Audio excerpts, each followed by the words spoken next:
అందరికీ నమస్కారం. నేను మీ కాకు మురళీరెడ్డి, న్యాయవాది. నెల్లూరు బార్ అసోసియేషన్లో నెల్లూరు బార్ అసోసియేషన్లో ఎన్నికలు జరగబోతూ ఉన్నాయి. జూన్ 20వ తేదీన శుక్రవారం నాడు ఉదయం 10 గంటల నుంచి సాయంత్రం 4 గంటల వరకు జరగబోతూ ఉన్నాయి.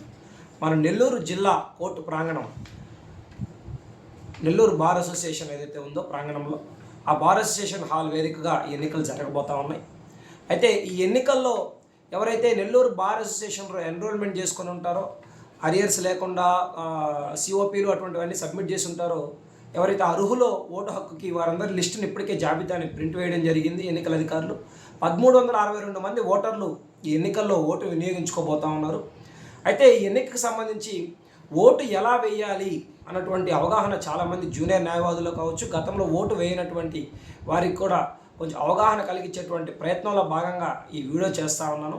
దీంట్లో ఏదైనా పొరపాట్లు ఉంటే మీరు కమెంట్లలో మీరు ఏదైనా సరి చేయొచ్చు. మీ అభిప్రాయాలు ఏదైనా ఉంటే నాకు తెలిసినటువంటి నాలెడ్జ్ మేరకు, ఎన్నికల అధికారుల నుంచి తెలుసుకున్నటువంటి నాలెడ్జ్ మేరకు ఈ యొక్క విషయాన్ని మీ అందరికీ కూడా పంచుకుంటూ ఉన్నాను. అయితే ఈ యొక్క ఎన్నిక అనేది నేరుగా మనం ఎన్నుకునేటువంటి ఎన్నిక. ఏదైతే ప్రెసిడెంట్ కావచ్చు, జనరల్ సెక్రటరీ కావచ్చు, వైస్ ప్రెసిడెంట్ కావచ్చు, ట్రెజరర్ కావచ్చు, ఎవరినైనా సరే నేరుగా మనమే ఎన్నుకునేటువంటి ఎన్నిక. మనం కమిటీ మెంబర్లు ఎన్నుకొని వాళ్ళు మళ్ళీ అధ్యక్షులు ఎన్నుకునేటువంటి ఎన్నిక కాదు, మొదటి విషయం. రెండవది, ఏదైతే ఇప్పటి వరకు మనకు ప్యానల్స్తో ప్రచారం చేశారో ఆ ప్యానల్స్కి సంబంధించినటువంటి పేర్లు ఎక్కడా కూడా ఈ యొక్క బ్యాలెట్లలో ఉండవు. కేవలం ప్యానల్స్ అనేవి వారి యొక్క సమూహం, వారైతే 16 పోస్టులకి ఎన్నిక జరగబోతూ ఉంది. ఆ 16 పోస్టులకి వాళ్ళు నిలబెట్టినటువంటి అభ్యర్థుల్ని వాళ్ళు ప్రకటించుకునేందుకు భాగంగానే ఈ ప్యానల్స్ అనేవి పెట్టారు తప్ప మనకి ఎక్కడా కూడా బ్యాలెట్లో ప్యానల్ పేరు ఉండదు. కేవలం అభ్యర్థుల పేర్లు మాత్రమే ఉంటాయి. మూడవ పాయింట్, ఆ అభ్యర్థుల పేర్లన్నీ కూడా ఈ 16 మంది ఒక్కొక్క ప్యానల్ నుంచి పోటీ చేస్తున్నటువంటి వారు ఎవరైతే ఉన్నారో వారందరూ కలిపి 49 మంది అభ్యర్థులు పోటీలో ఉన్నారు. 16 స్థానాలకి వీళ్ళు పోటీ పడుతున్నారు. అంటే ఈ 49 మంది నుంచి కమిటీకి అవసరమైనటువంటి 16 మందిని మనం ఎన్నుకోవాల్సినటువంటి అవసరం ఉంటుంది. ఈరోజు ఆఫీస్ బేరర్స్ ఏదైతే ఉన్నాయో, president, general secretary, treasurer, joint secretary, vice president, అదేవిధంగా లైబ్రరీ సెక్రటరీ, అదేవిధంగా లేడీ రిప్రజెంటేటివ్, అదేవిధంగా స్పోర్ట్స్ అండ్ కల్చరల్ సెక్రటరీ, ఈ యొక్క 8 పోస్టులకి గాను ప్రతి పోస్టుకి కూడా ముగ్గురు పోటీలో ఉన్నారు. ఒక జాయింట్ సెక్రటరీకి మాత్రం 4 పోటీలో ఉన్నారు. ఈ యొక్క ప్రతి ఒక్కరికి కూడా ఒక్కొక్క ఆఫీస్ బేరర్ పోస్ట్కి కూడా సపరేట్ బ్యాలెట్లు ఉంటాయి. ఈ పేర్లన్నీ ఒక దాంట్లో ఉండవు. ఇప్పుడు మనం లోపలికి వెళ్ళిన తర్వాత మనకి 10 బ్యాలెట్ పేపర్లు ఇస్తారు. ఆ 10 బ్యాలెట్ పేపర్లు డిఫరెంట్ కలర్స్లో ఉంటాయి. ఆ 10 బ్యాలెట్ పేపర్లకు సంబంధించినటువంటిది ఇది ఒక, ఫర్ ఎగ్జాంపుల్ ఇది ప్రెసిడెంట్ బ్యాలెట్ అనుకుంటే దీంట్లో ప్రెసిడెంట్ పోటీలో ఉన్నటువంటి అభ్యర్థుల పేర్లు ఇందులో ఉంటాయి. ఇప్పుడు దీంట్లో 3 ప్యానల్స్ పోటీ పడుతున్నాయి కాబట్టి 3 పేర్లు ఉన్నాయనుకోండి. ఇప్పుడు దాసరి రాజేంద్ర ప్రసాద్ అనే ఆయనకి మీరు ఓటు వేయాలి అనుకున్నారు. ఆయన సీరియల్ నెంబర్ 2 ఎదురుగా ఉన్నటువంటి ఖాళీ బాక్స్లో మీరు ఓటు వేయాల్సి ఉంటుంది. ఇప్పుడు అదేవిధంగా మీరు జనరల్ సెక్రటరీ బ్యాలెట్ అనుకోండి, దీంట్లో మీరు ఓటు వేయాల్సినటువంటి అవసరం ఉన్నప్పుడు ఏదైతే మీరు దీంట్లో పోటీ చేసే సీరియల్ నెంబర్ 3 నవీన్ చిట్టమూరాడు ఉంది, మీరు ఆ 3వ సీరియల్ నెంబర్ ఎదురుగా ఉన్నటువంటి అభ్యర్థికి ఓటు వేయాలనుకున్నప్పుడు ఎదురుగా ఉన్నటువంటి ఖాళీగా ఉన్నటువంటి బాక్స్లో మనకు అక్కడ ఇచ్చేటువంటి స్వస్తిక్తో ఓటు వేయాల్సి ఉంటుంది. అదేవిధంగా ప్రతి పోస్ట్కి, ఇప్పుడు వైస్ ప్రెసిడెంట్ కావచ్చు, లేకపోతే ట్రెజరర్ కావచ్చు, ప్రతి పోస్ట్కి కూడా మనం ఎవరినైతే ఎన్నుకోవాలనుకుంటున్నామో ఆ యొక్క అభ్యర్థికి ఎదురుగా ఉన్నటువంటి ఖాళీ బాక్స్లో వేయాల్సి ఉంటుంది. ఇటువంటివి మనకి డిఫరెంట్ కలర్స్ ఉండేవి 10 బ్యాలెట్లు ఇస్తారు. 8 బ్యాలెట్లలో మాత్రం ఈ ఆఫీస్ బేరర్స్ ఏదైతే చెప్పామో వాళ్ళలో ఒక్కరిని మాత్రమే ఎన్నుకోవాలి. ఆ ఎన్నుకునే దగ్గర ముద్ర మాత్రమే వేయాలి. ఇది ప్రయారిటీ ఎన్నికలు కాదు. ఫస్ట్ ఆయనకి ఈయనకు ప్రయారిటీ ఇస్తాను, ఈయన సెకండ్ ఇంపార్టెంట్, థర్డ్ ఇంపార్టెంట్ అనేది కాదు. కేవలం ఒక్కరిని మాత్రమే ఆఫీస్ బ్యాలెట్స్లో ఎన్నుకోవాలి. 8 బ్యాలెట్లు ఇది. మరి మిగతా 2 బ్యాలెట్లు ఏంటి అంటే సీనియర్ ఈసీ మెంబర్స్, అదేవిధంగా junior EC members. Senior EC మెంబర్లో 3 స్థానాలకు ఎన్నిక జరుగుతుంది. ఆ సీనియర్ ఎగ్జిక్యూటివ్ కమిటీ మెంబర్స్ పోటీలో 9 మంది పోటీ పడుతున్నారు. ఎంతమంది పోటీలో ఉన్నా మనం ఎన్నుకోవాల్సింది 3ని.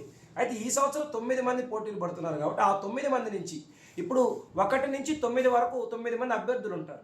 ఆ అభ్యర్థుల్లో మనం ఉదాహరణకి ఇప్పుడు 5వ నెంబర్ ఉంది, 5వ నెంబర్ దండు మురళీమోహన్ ఎన్నుకోవాలనుకున్నాం, లేదా ఇప్పుడు 7వ నెంబర్ సాయి శ్రీనివాస్ ఎన్నుకోవాలనుకున్న వాళ్ళకి ఏ నెంబర్ అయినా సరే మనం ఆ ఎదురుగా మనం ఓటు వేయాల్సినటువంటి అవసరం ఉంటుంది.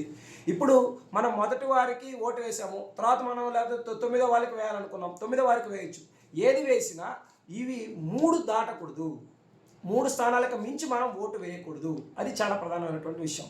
2 ఓట్లు వేసిన వ్యాలిడ్ అవుతుంది, 1 ఓటు వేసిన వ్యాలిడ్ అవుతుంది. కానీ 3కు మించి ఓట్లు వేస్తే ఆ యొక్క బ్యాలెట్ ఏదైతే మీరు సీనియర్ ఈసీ మెంబర్కి వేసారో ఆ ఓటు అనేది ఇన్వాలిడ్ అవుతుంది.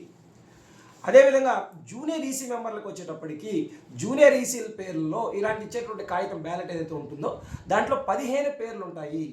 ఆ 15 పేర్లలో 5 మందిని మాత్రమే మనం ఎంపిక చేసుకోవాలి.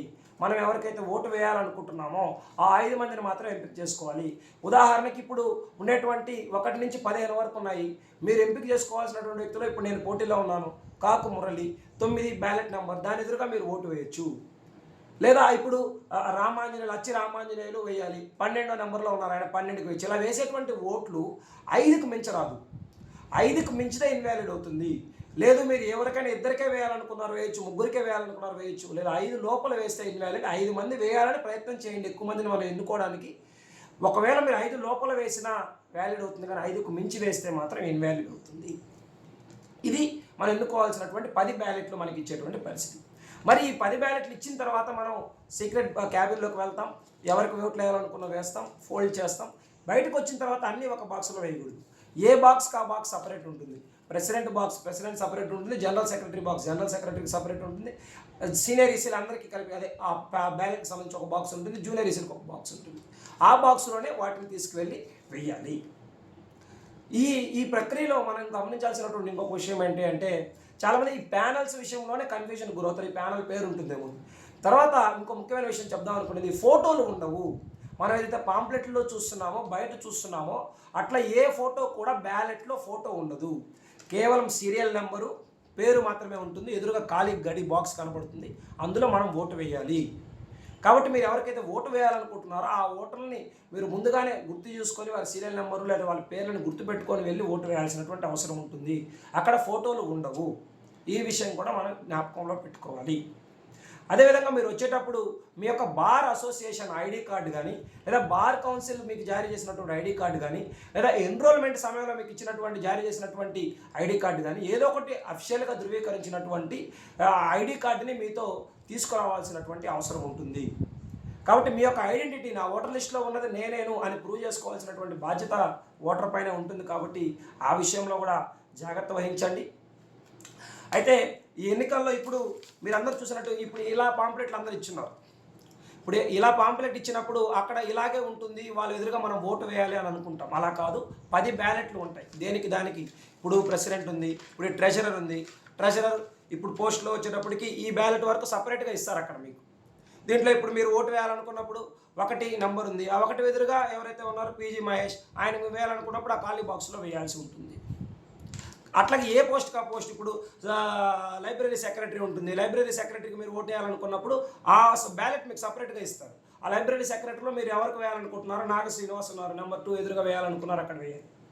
ఈ నెంబర్లు అందరికీ కూడా ఒకలాగా ఉండవు. ఆల్ఫాబెటికల్ ఆర్డర్లో వాళ్ళకి పేర్లు కేటాయించిన దాన్ని బట్టి వాళ్ళకి బ్యాలెట్ నెంబర్లు అనేవి కేటాయించబడి ఉంటుంది. చాలామంది నాది 1 అంటున్నారు, మళ్ళీ ఇంకొక ఆయన 2 అంటున్నారు. ఏ బ్యాలెట్కి ఆ బ్యాలెట్ సపరేట్ కాబట్టి ప్రతి బ్యాలెట్లోనూ 1, 2, 3 ఉంటాయి. నెక్స్ట్ బ్యాలెట్లో కూడా 1, 2, 3 వాళ్ళకి కేటాయించిన సీరియల్ నెంబర్లు ఉంటాయి. ఈసీ మెంబర్లో 1, 2, 3, 4 సీనియర్ ఈసీలో 9, 1, 2, 3, 4 జూనియర్ ఈసీలో 15 నెంబర్లు ఉంటాయి.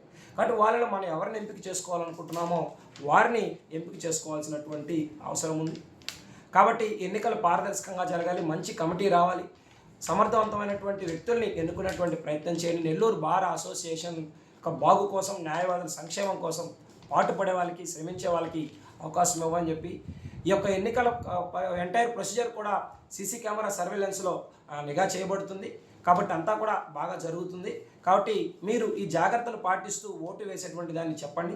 ఈ విషయాన్ని తెలియనటువంటి చాలామంది ఉన్నారు, జూనియర్ న్యాయవాదులు కావచ్చు, గతంలో ఓటు వేయని వాళ్ళు కావచ్చు, లేదా ఈ ప్రక్రియను మర్చిపోయి ఉంటారు కూడా, చాలా రోజులు అవుతుంది. కాబట్టి పెద్దవారికి కావచ్చు, వాళ్ళందరికీ తెలిసేలాగా ఈ వీడియోని షేర్ చేస్తారని చెప్పి కూడా మనస్ఫూర్తిగా కోరుకుంటూ ఉన్నాం. అదేవిధంగా చివరగా ఈ వీడియోతో సంబంధం లేకుండా నా అప్పీల్ ఏంటంటే, జాతీయ న్యాయవాద వేదిక తరపున మేము మా ప్యానల్ అంతా కూడా పోటీ చేస్తూ ఉన్నాం. ఇప్పటికే మీ అందరి వద్దకి సమాచారం వచ్చి ఉంటుంది. కాబట్టి ఆ అభ్యర్థులందరినీ కూడా ఓటు వేసి సమర్థవంతులైనటువంటి వారిని గెలిపించమని చెప్పి మనస్ఫూర్తిగా కోరుకుంటా ఉన్నాం. నేను మీ కాకు Murali Reddy, ballot number 9 junior EC member.